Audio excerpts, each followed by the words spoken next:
Première épître de Pierre, chapitre 1. Pierre, apôtre de Jésus-Christ, à ceux qui sont étrangers et dispersés dans le Pont, la Galatie, la Cappadoce, l'Asie et la Bithynie, et ceux qui sont élus selon la prescience de Dieu le Père, par la sanctification de l'Esprit, afin qu'ils deviennent obéissants et qu'ils participent à l'aspersion du sang de Jésus-Christ, que la paix et la grâce vous soient multipliées. Béni soit Dieu le Père de notre Seigneur Jésus-Christ, qui selon sa grande miséricorde nous a régénérés pour une espérance vivante, par la résurrection de Jésus-Christ d'entre les morts, pour un héritage qui ne se peut ni corrompre, ni souiller, ni flétrir, lequel vous est réservé dans les cieux, à vous, qui par la puissance de Dieu, êtes gardés par la foi pour le salut, prêts à être révélés dans les derniers temps.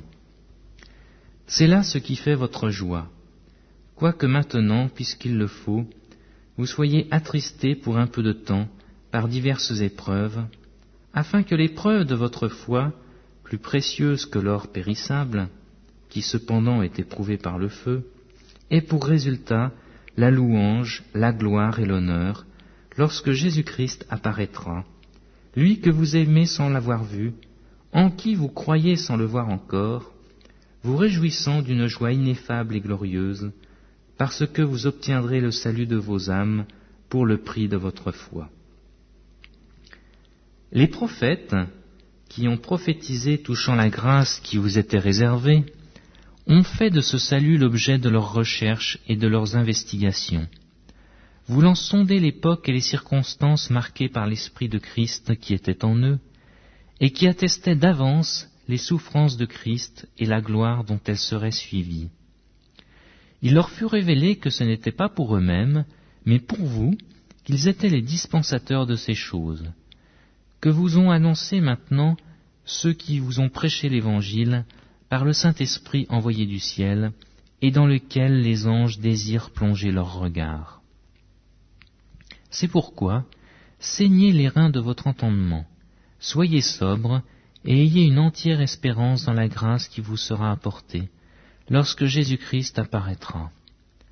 Comme des enfants obéissants, ne vous conformez pas aux convoitises que vous aviez autrefois, quand vous étiez dans l'ignorance. Mais puisque celui qui vous a appelé est saint, vous aussi soyez saints dans toute votre conduite, selon qu'il est écrit, vous serez saints car je suis saint. Et si vous invoquez comme Père celui qui juge selon l'œuvre de chacun, sans exception de personne, conduisez-vous avec crainte pendant le temps de votre pèlerinage, sachant que ce n'est pas par des choses périssables, par de l'argent ou de l'or, que vous avez été rachetés de la vaine manière de vivre que vous aviez hérité de vos pères, mais par le sang précieux de Christ, comme d'un agneau sans défaut et sans tache, prédestiné avant la fondation du monde, et manifesté à la fin des temps, à cause de vous, qui par lui croyez en Dieu, lequel l'a ressuscité des morts et lui a donné la gloire, en sorte que votre foi et votre espérance reposent sur Dieu. Ayant purifié vos âmes en obéissant à la vérité par l'Esprit, pour avoir un amour fraternel sincère, aimez-vous ardemment les uns les autres, de tout votre cœur, puisque vous avez été régénérés, non par une semence corruptible, mais par une semence incorruptible, par la parole vivante et permanente de Dieu. Car toute chair est comme l'herbe, et toute sa gloire comme la fleur de l'herbe. L'herbe sèche et la fleur tombe, mais la parole du Seigneur demeure éternellement. Et cette parole est celle qui vous a été annoncée par l'Évangile. Première épître de Pierre, chapitre 2. Rejetant donc toute malice et toute ruse, la dissimulation, l'envie et toute médisance, désirez comme des enfants nouveau-nés le lait spirituel et pur de la parole, afin que vous croissiez par lui, si vous avez goûté que le Seigneur est bon. Approchez-vous de lui, pierre vivante, rejetée par les hommes, mais choisie et précieuse devant Dieu. Et vous-même, comme des pierres vivantes, édifiez-vous pour former une maison spirituelle, un saint sacerdoce, afin d'offrir des sacrifices spirituels agréables à Dieu par Jésus-Christ. Car il est dit dans l'Écriture, « Voici, je mets en Sion une pierre angulaire, choisie, précieuse, et celui qui croit en elle ne sera point confus. » Son honneur se montre donc pour vous qui croyez.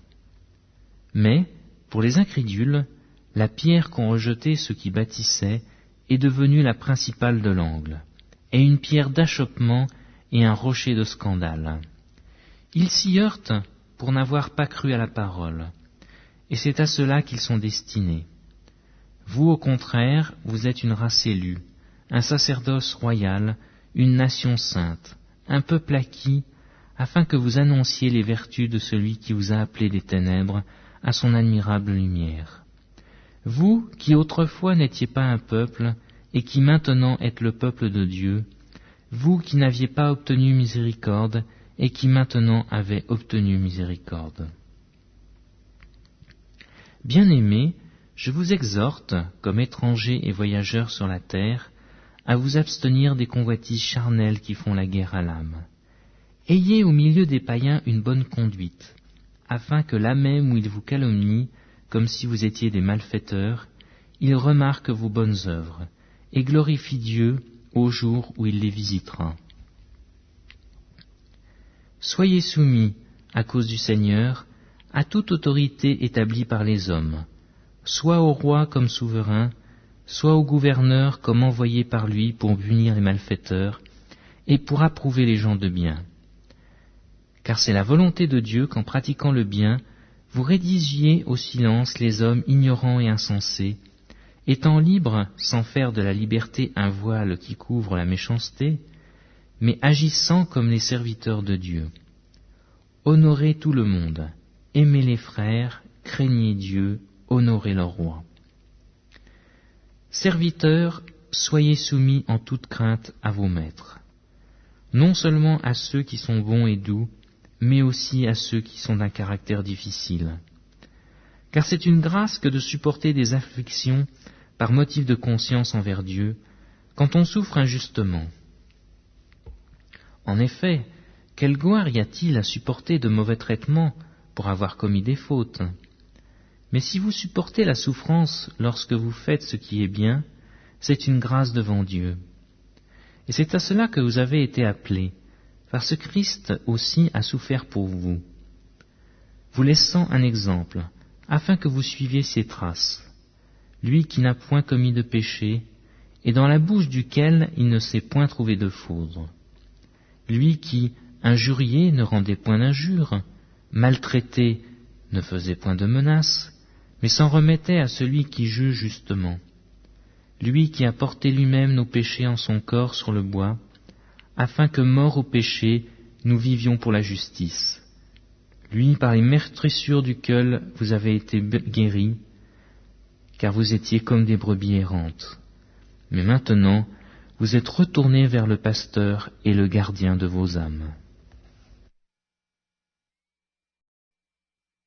Première épître de Pierre, chapitre 3. Femmes, soyez de même soumises à vos maris, afin que, si quelques-uns n'obéissent point à la parole, ils soient gagnés sans parole par la conduite de leurs femmes, en voyant votre manière de vivre chaste et réservée.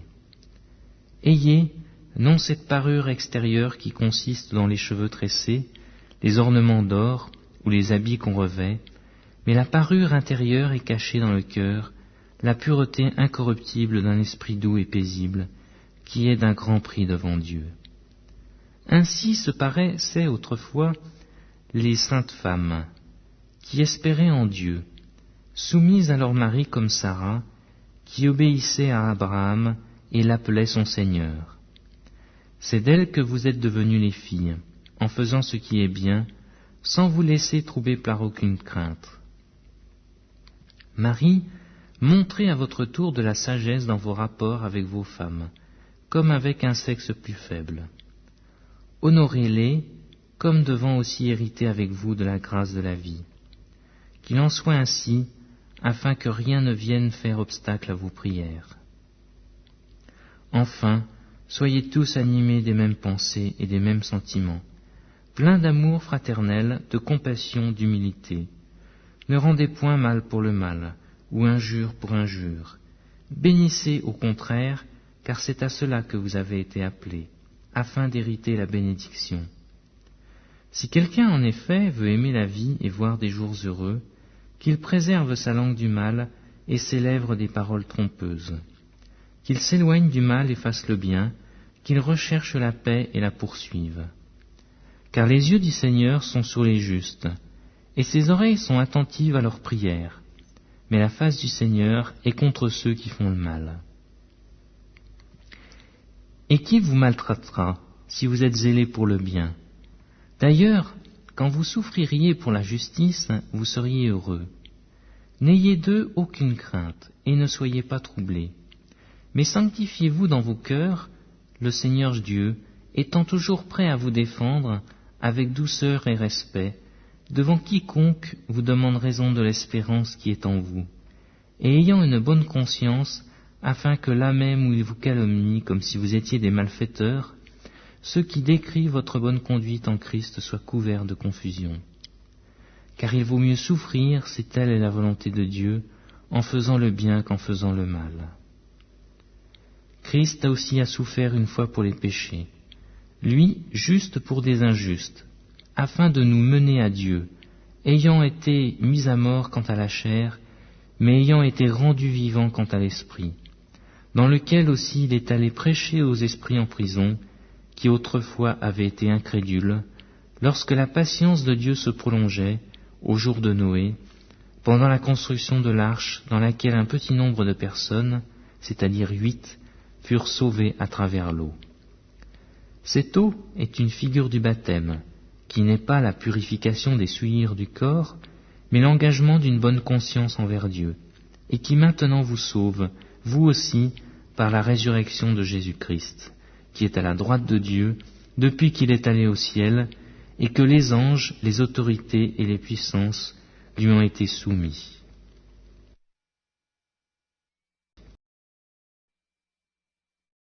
Première épître de Pierre, chapitre 4. Ainsi donc, Christ ayant souffert dans la chair, vous aussi, armez-vous de la même pensée. Car celui qui a souffert dans la chair en a fini avec le péché, afin de vivre non plus selon les convoitises des hommes, mais selon la volonté de Dieu, pendant le temps qu'il lui est resté à vivre dans la chair. C'est assez en effet d'avoir dans les temps passés accompli la volonté des païens, en marchant dans la dissolution, les convoitises, les ivrogneries, les excès du manger et du boire, et les idolâtries criminelles.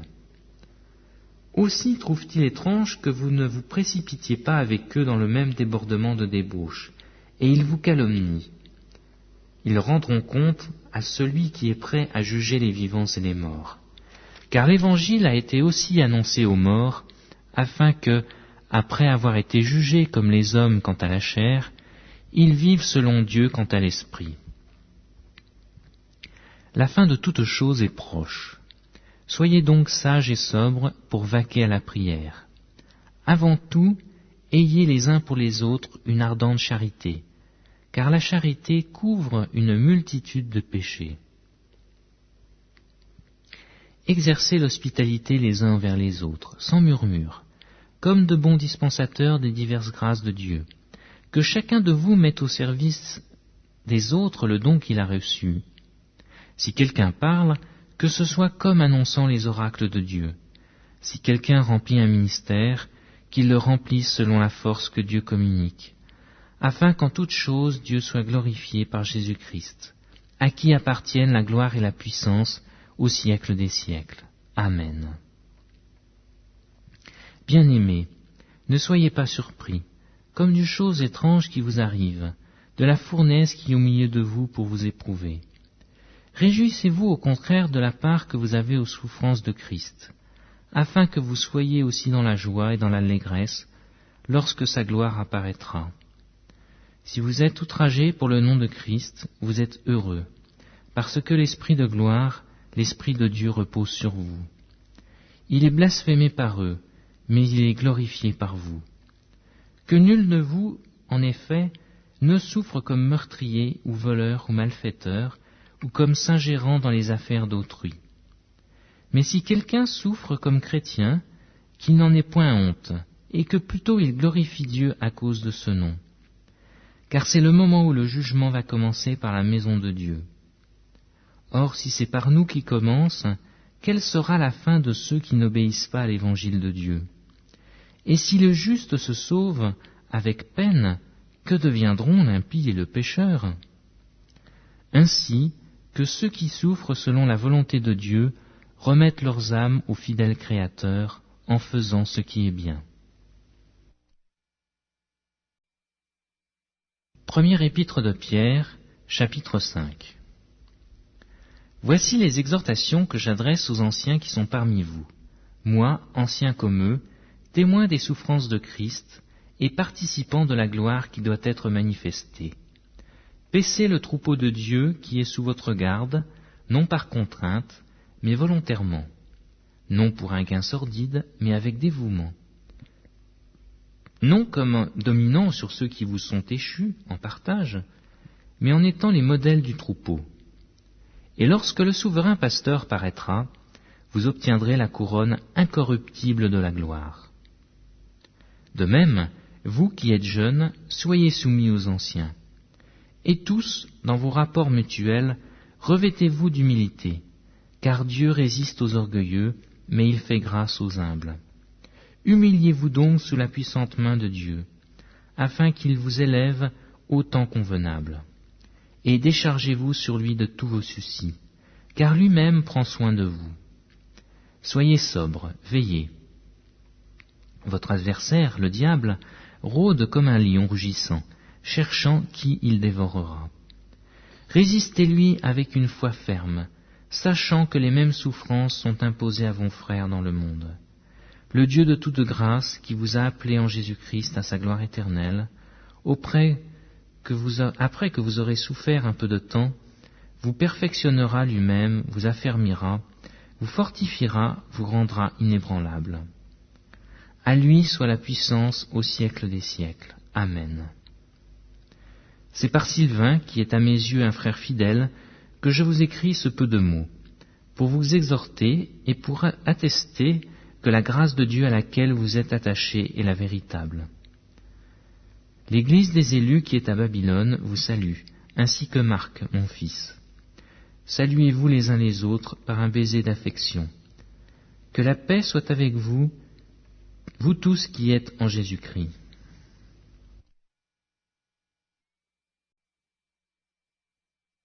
Deuxième épître de Pierre, chapitre 1. Simon Pierre, serviteur et apôtre de Jésus-Christ, à ceux qui ont reçu en partage une foi du même prix que la nôtre, par la justice de notre Dieu et du Sauveur Jésus-Christ. Que la grâce et la paix vous soient multipliées par la connaissance de Dieu et de Jésus notre Sauveur.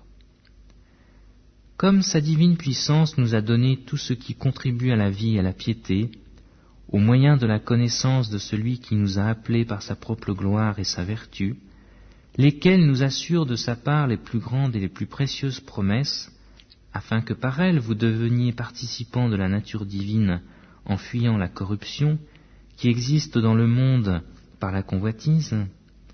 À cause de cela même, faites tous vos efforts pour joindre à votre foi la vertu la science, à la science la tempérance, à la tempérance la patience, à la patience la piété, à la piété l'amour fraternel, à l'amour fraternel la charité. Car si ces choses sont en vous, et y sont en abondance, elles ne vous laisseront point oisifs ni stériles pour la connaissance de notre Seigneur Jésus-Christ.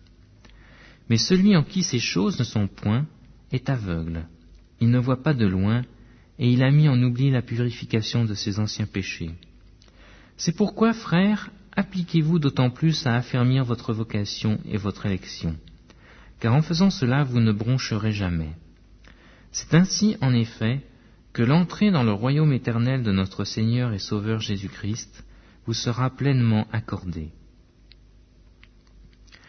Voilà pourquoi je prendrai soin de vous rappeler ces choses, bien que vous les sachiez et que vous soyez affermis dans la vérité présente.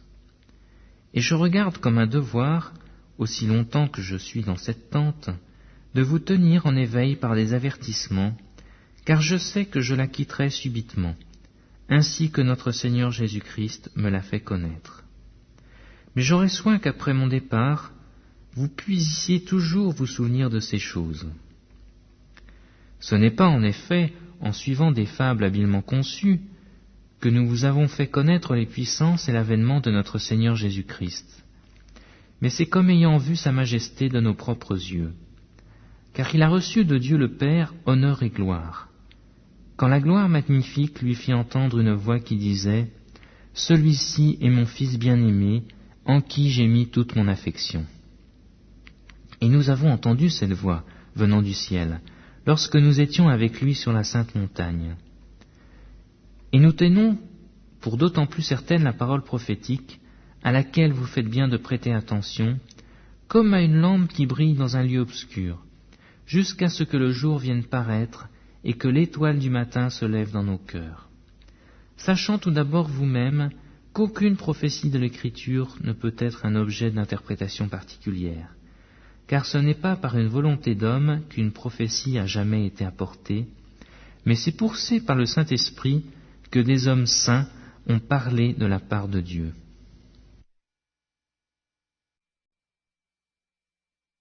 Deuxième épître de Pierre, chapitre 2. Il y a eu parmi le peuple de faux prophètes, et il y aura de même parmi vous de faux docteurs, qui introduiront des sectes pernicieuses, et qui, reniant le maître qui les a rachetés, attireront sur eux une ruine soudaine.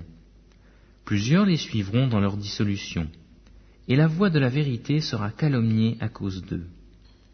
Par cupidité, ils trafiqueront de vous au moyen de paroles trompeuses, eux que menace depuis longtemps la condamnation, et dont la ruine ne sommeille point.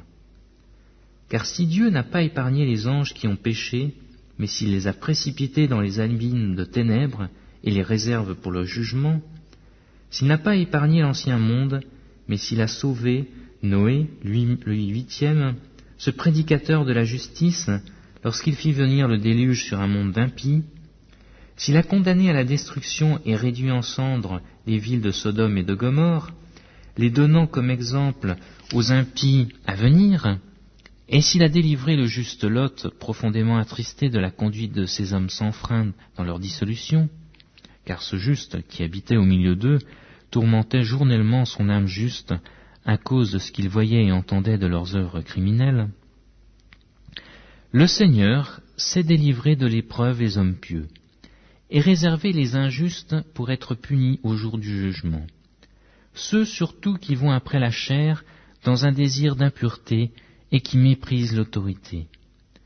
Audacieux et arrogants, ils ne craignent pas d'injurier les gloires, tandis que les anges supérieurs en force et en puissance ne portent pas contre elles de jugement injurieux devant le Seigneur. Mais eux, semblables à des brutes qui s'abandonnent à leur penchant naturel et qui sont nées pour être prises et détruites, ils parlent d'une manière injurieuse de ce qu'ils ignorent, et ils périront par leur propre corruption, recevant ainsi le salaire de leur iniquité. Ils trouvent leur délice à se livrer au plaisir en plein jour. Hommes tarés et souillés, ils se délectent dans leur tromperie, en faisant bonne chère avec vous. Ils ont les yeux pleins d'adultère et insatiables de péché. Ils amorcent les âmes mal affermies. Ils ont le cœur exercé à la cupidité. Ce sont des enfants de malédiction. Après avoir quitté le droit chemin, ils se sont égarés, en suivant la voie de Balaam, fils de Bosor, qui aima le salaire de l'iniquité, mais qui fut repris pour sa transgression. Une ânesse muette, faisant entendre une voix d'homme, arrêta la démence du prophète. Ces gens-là sont des fontaines sans eau, des nuées que chasse un tourbillon. L'obscurité des ténèbres leur est réservée. Avec des discours enflés de vanité, ils amorcent par les convoitises de la chair, par les dissolutions, ceux qui viennent à peine d'échapper aux hommes qui vivent dans l'égarement. Ils leur promettent la liberté quand ils sont eux-mêmes esclaves de la corruption, car chacun est esclave de ce qui a triomphé de lui. En effet, si après s'être retirés des souillures du monde par la connaissance du Seigneur et Sauveur Jésus-Christ, ils s'y engagent de nouveau et sont convaincus, leur dernière conviction est pire que la première, car mieux valait pour eux n'avoir pas connu la voie de la justice que de se détourner, après l'avoir connue, du saint commandement qui leur avait été donné. Il leur est arrivé ce qu'a dit un proverbe, « Le chien est retourné à ce qu'il avait vomi, et la truie lavée s'est vautrée dans le bourbier. »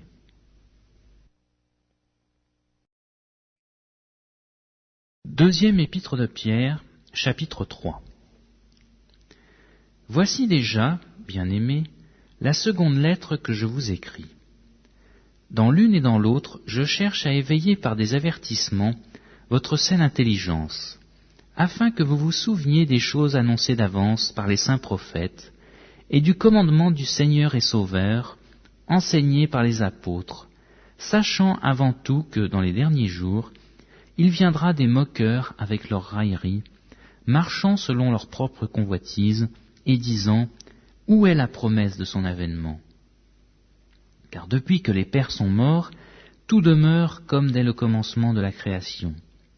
Ils veulent ignorer, en effet, que des cieux existèrent autrefois par la parole de Dieu, de même qu'une terre tirée de l'eau est formée au moyen de l'eau, et que par ces choses le monde d'alors périt, submergé par l'eau, tandis que par la même parole, les cieux et la terre d'à présent sont gardés et réservés pour le feu, pour le jour du jugement et de la ruine des hommes impies.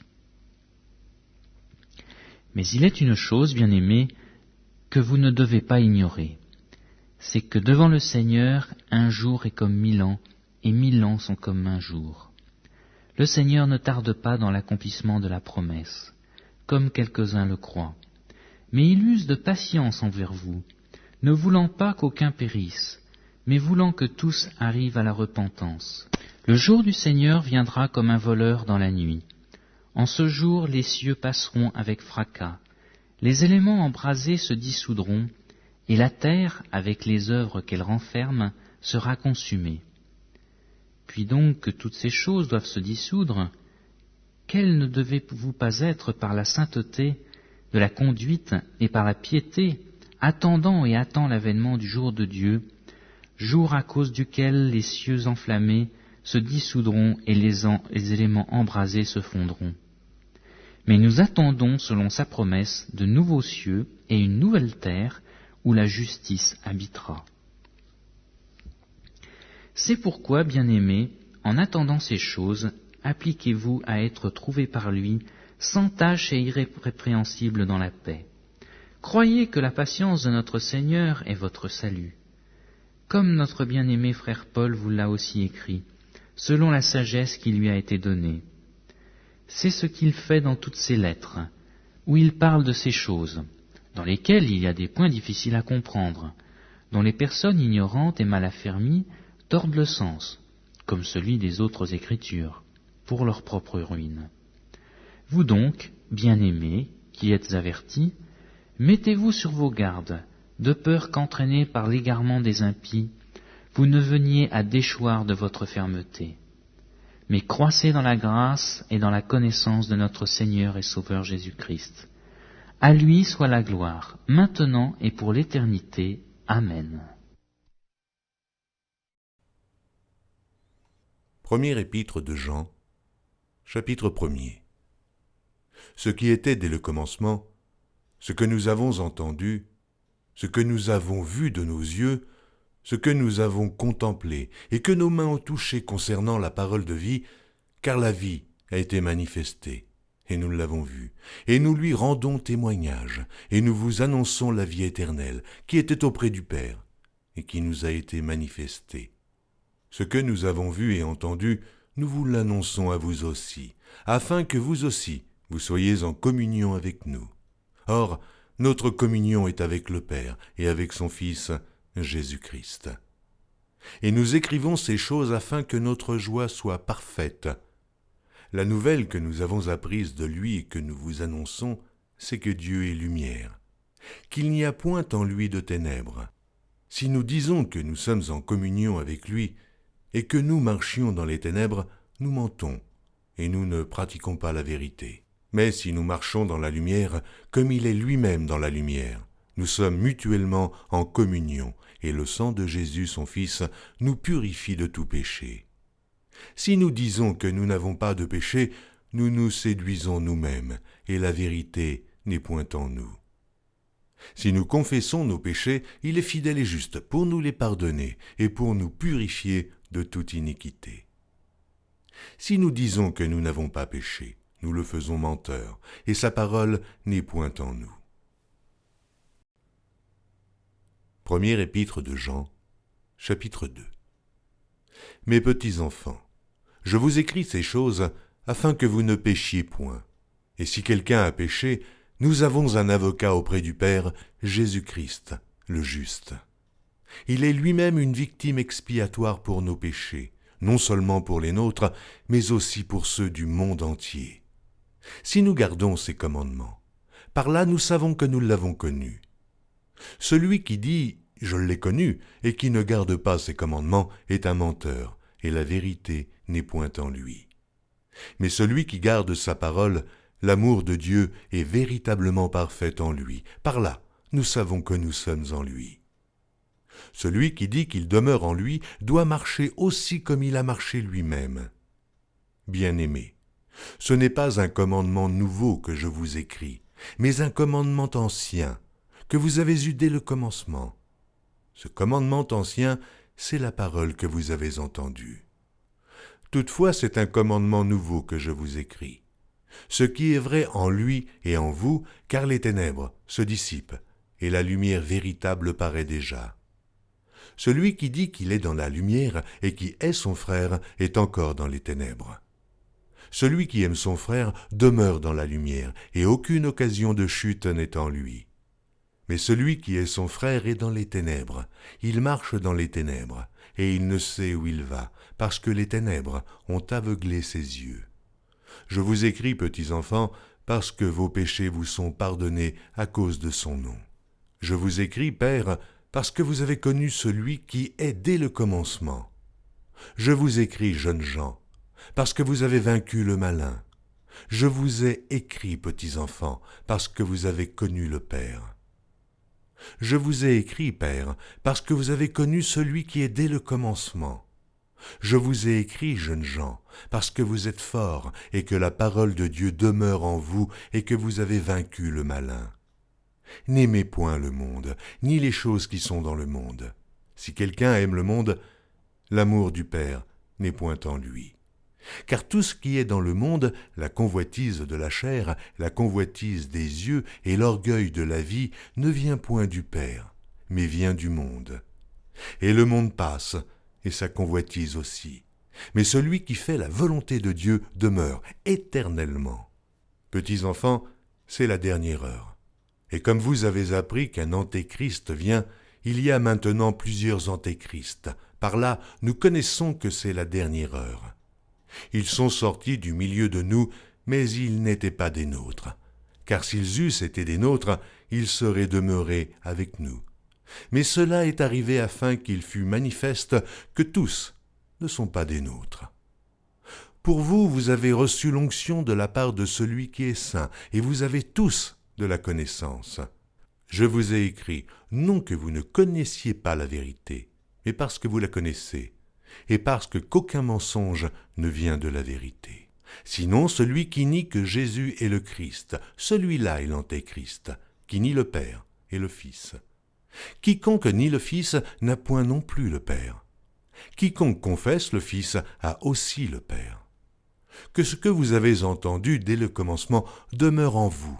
Si ce que vous avez entendu dès le commencement demeure en vous, vous demeurerez aussi dans le Fils et dans le Père. Et la promesse qu'il nous a faite, c'est la vie éternelle. Je vous ai écrit ces choses au sujet de ceux qui vous égarent. Pour vous, l'onction que vous avez reçue de lui demeure en vous, et vous n'avez pas besoin qu'on vous enseigne. Mais comme son onction vous enseigne toutes choses, et qu'elle est véritable, et qu'elle n'est point un mensonge, demeurez en lui, selon les enseignements qu'elle vous a donnés. Et maintenant, petits enfants, demeurez en lui, afin que, lorsqu'il paraîtra, nous ayons de l'assurance, et qu'à son avènement, nous ne soyons pas confus et éloignés de lui. Si vous savez qu'il est juste, reconnaissez que quiconque pratique la justice est né de lui. Première épître de Jean, chapitre 3. Voyez quel amour le Père nous a témoigné pour que nous soyons appelés enfants de Dieu. Et nous le sommes. Si le monde ne nous connaît pas, c'est qu'il ne l'a pas connu. Bien-aimés, nous sommes maintenant enfants de Dieu, et ce que nous serons n'a pas encore été manifesté. Mais nous savons que, lorsque cela sera manifesté, nous serons semblables à lui, parce que nous le verrons tel qu'il est. Quiconque a cette espérance en lui se purifie, comme lui-même est pur. Quiconque pêche transgresse la loi, et le péché est la transgression de la loi. Or, vous le savez, Jésus a paru pour ôter les péchés. Il n'y a point en lui de péché. Quiconque demeure en lui ne pêche point. Quiconque pêche ne l'a pas vu et ne l'a pas connu. Petits enfants, que personne ne vous séduise. Celui qui pratique la justice est juste, comme lui-même est juste. Celui qui pêche est du diable. Et le diable pêche dès le commencement. Le Fils de Dieu apparut afin de détruire les œuvres du diable. Quiconque est né de Dieu ne pratique pas le péché, parce que la semence de Dieu demeure en lui, et il ne peut pécher, parce qu'il est né de Dieu. C'est par là que se feront reconnaître les enfants de Dieu et les enfants du diable. Quiconque ne pratique pas la justice n'est pas de Dieu, non plus que celui qui n'aime pas son frère. Car ce qui vous a été annoncé est ce que vous avez entendu dès le commencement. C'est que nous devons nous aimer les uns les autres et ne pas ressembler à Caïn, qui était du malin et qui tua son frère. Et pourquoi le tua-t-il ? Parce que ses œuvres étaient mauvaises et que celles de son frère étaient justes. Ne vous étonnez pas, frères, si le monde vous hait. Nous savons que nous sommes passés de la mort à la vie, parce que nous aimons les frères. Celui qui n'aime pas demeure dans la mort. Quiconque hait son frère est un meurtrier. Et vous savez qu'aucun meurtrier n'a la vie éternelle demeurant en lui. Nous avons connu l'amour en ce qu'il a donné sa vie pour nous. Nous aussi, nous devons donner notre vie pour les frères. Si quelqu'un possède les biens du monde et que, voyant son frère dans le besoin, il lui ferme ses entrailles, comment l'amour de Dieu demeure-t-il en lui ? Petits enfants, n'aimons pas en parole et avec la langue, mais en action et avec vérité. Par là nous connaîtrons que nous sommes de la vérité, et nous rassurerons nos cœurs devant lui. Car si notre cœur nous condamne, Dieu est plus grand que notre cœur, et il connaît toutes choses. Bien-aimés, si notre cœur ne nous condamne pas, nous avons de l'assurance devant Dieu. Quoi que ce soit que nous demandions, nous le recevons de lui, parce que nous gardons ses commandements et que nous faisons ce qui lui est agréable. Et c'est ici son commandement, que nous croyions au nom de son Fils Jésus-Christ, et que nous nous aimions les uns les autres selon le commandement qu'il nous a donné. Celui qui garde ses commandements demeure en Dieu, et Dieu en lui. Et nous connaissons qu'il demeure en nous par l'Esprit qu'il nous a donné. Première épître de Jean, chapitre 4. Bien-aimés, n'ajoutez pas foi à tout esprit, mais éprouvez les esprits pour savoir s'ils sont de Dieu. Car plusieurs faux prophètes sont venus dans le monde. Reconnaissez à ceci l'Esprit de Dieu. Tout esprit qui confesse Jésus-Christ venu en chair est de Dieu. Et tout esprit qui ne confesse pas Jésus n'est pas de Dieu. C'est celui de l'Antéchrist dont vous avez appris la venue et qui maintenant est déjà dans le monde. Vous, petits enfants, vous êtes de Dieu, et vous les avez vaincus parce que celui qui est en vous est plus grand que celui qui est dans le monde. Eux, ils sont du monde. C'est pourquoi ils parlent d'après le monde, et le monde les écoute. Nous, nous sommes de Dieu. Celui qui connaît Dieu nous écoute. Celui qui n'est pas de Dieu ne nous écoute pas. C'est par là que nous connaissons l'esprit de la vérité et l'esprit de l'erreur. Bien-aimés, aimons-nous les uns les autres, car l'amour est de Dieu, et quiconque aime est né de Dieu et connaît Dieu. Celui qui n'aime pas n'a pas connu Dieu, car Dieu est amour. L'amour de Dieu a été manifesté envers nous en ce que Dieu a envoyé son Fils unique dans le monde, afin que nous vivions par lui. Et cet amour consiste, non point en ce que nous avons aimé Dieu, mais en ce qu'il nous a aimés et a envoyé son Fils comme victime expiatoire pour nos péchés. Bien-aimés, si Dieu nous a ainsi aimés, nous devons aussi nous aimer les uns les autres. Personne n'a jamais vu Dieu. Si nous nous aimons les uns les autres, Dieu demeure en nous et son amour est parfait en nous. Nous connaissons que nous demeurons en lui et qu'il demeure en nous, en ce qu'il nous a donné de son esprit. Et nous avons vu et nous attestons que le Père a envoyé le Fils comme sauveur du monde.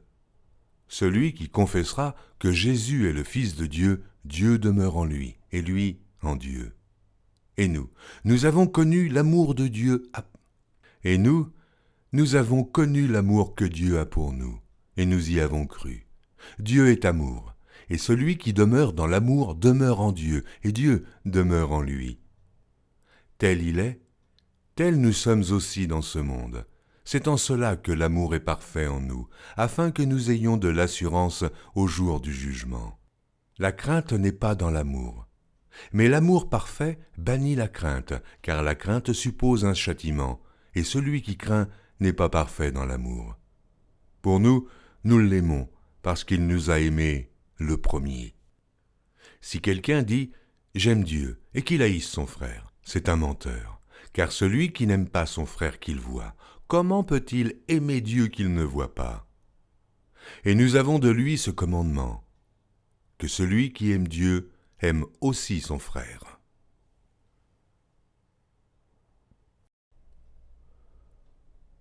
Première épître de Jean, chapitre 5. Quiconque croit que Jésus est le Christ est né de Dieu, et quiconque aime celui qui l'a engendré aime aussi celui qui est né de lui. Nous connaissons que nous aimons les enfants de Dieu lorsque nous aimons Dieu, et que nous pratiquons ses commandements. Car l'amour de Dieu consiste à garder ses commandements, et ses commandements ne sont pas pénibles. Parce que tout ce qui est né de Dieu triomphe du monde, et la victoire qui triomphe du monde, c'est notre foi. Qui est celui qui a triomphé du monde, sinon celui qui croit que Jésus est le Fils de Dieu? C'est lui, Jésus-Christ, qui est venu avec de l'eau et du sang, non avec l'eau seulement, mais avec l'eau et avec le sang. Et c'est l'Esprit qui rend témoignage, parce que l'Esprit est la vérité. Car il y en a trois qui rendent témoignage, l'Esprit, l'eau et le sang, et les trois sont d'accord. Si nous recevons le témoignage des hommes, le témoignage de Dieu est plus grand, car le témoignage de Dieu consiste en ce qu'il a rendu témoignage à son Fils. Celui qui croit au Fils de Dieu a ce témoignage en lui-même. Celui qui ne croit pas, Dieu le fait menteur, puisqu'il ne croit pas au témoignage que Dieu a rendu à son Fils. Et voici ce témoignage. C'est que Dieu nous a donné la vie éternelle, et que cette vie est dans son Fils. Celui qui a le Fils a la vie. Celui qui n'a pas le Fils de Dieu n'a pas la vie. Je vous ai écrit ces choses afin que vous sachiez que vous avez la vie éternelle, vous qui croyez au nom du Fils de Dieu. Nous avons auprès de lui cette assurance que si nous demandons quelque chose selon sa volonté, il nous écoute. Et si nous savons qu'il nous écoute, quelque chose que nous demandions, nous savons que nous possédons la chose que nous lui avons demandée. Si quelqu'un voit son frère commettre un péché qui ne mène point à la mort, qu'il prie, et Dieu donnera la vie à ce frère. Il la donnera à ceux qui commettent un péché qui ne mène point à la mort.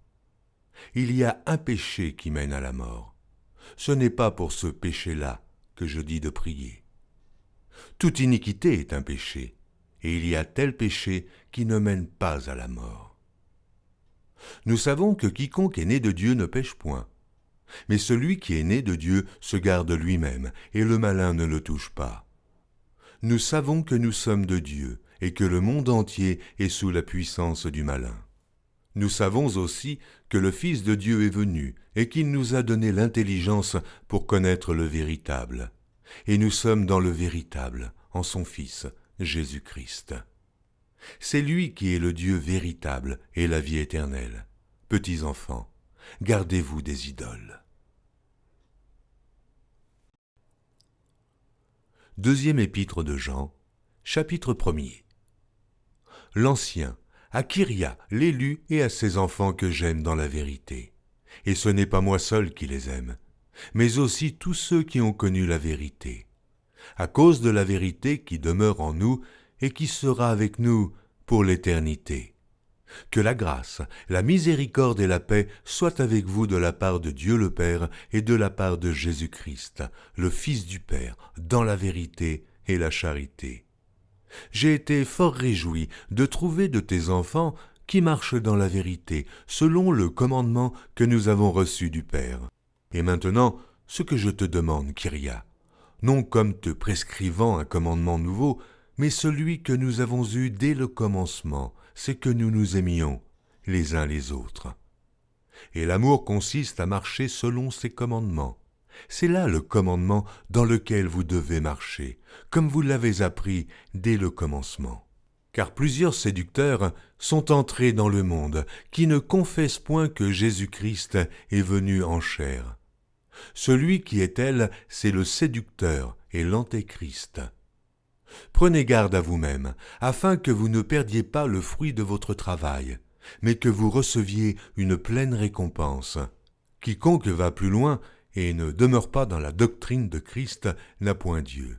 Celui qui demeure dans cette doctrine a le Père et le Fils. Si quelqu'un vient à vous et n'apporte pas cette doctrine, ne le recevez pas dans votre maison, et ne lui dites pas « Salut », car celui qui lui dit « Salut » participe à ses mauvaises œuvres.